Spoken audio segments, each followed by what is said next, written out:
Tere kõigile! Brüsselis on imeilus talveilm, kui nii võib öelda.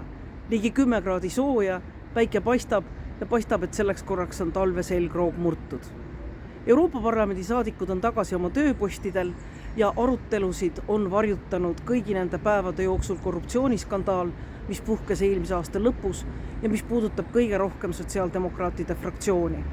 Kui kriminaalvastutusele ja uurimise alla võeti üks sotsiaaldemokraatide fraktsiooni liige, Kreeka parlamendi saadik Eva Kaili, kes minu teada on siiamaani vahi all ja keda süüdistatakse korruptsioonis ja mõjuvõimuga kauplemises. Muidugi tekitab see palju küsimusi. Küsimus ei ole korruptsiooni hukkamõistmises. Seda on meie fraktsioon ja üksikud parlamendisaadikud teinud ja teevad kogu aeg.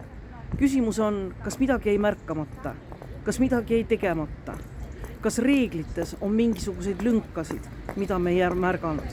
Need on küsimused, mida arutatakse terves fraktsioonis, mida arutatakse töögruppides, mida arutatakse koridorides.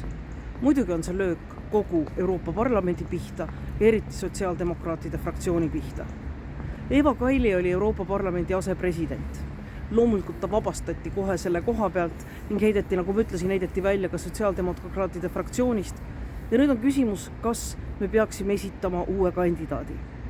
Arutasime täna fraktsioonis ja valisime ka kandidaadi, Luxemburgi saadiku Mark Angeli. Ma loodan, et ta kandidatuur läheb järgmisel nädalal Strasbourgis plenaaristungil läbi ja sotsiaaldemokraatidele antakse võimalus esitada oma kandidaat ja antakse võimalus väga selgelt seista vastu, mõista hukka korruptsioon.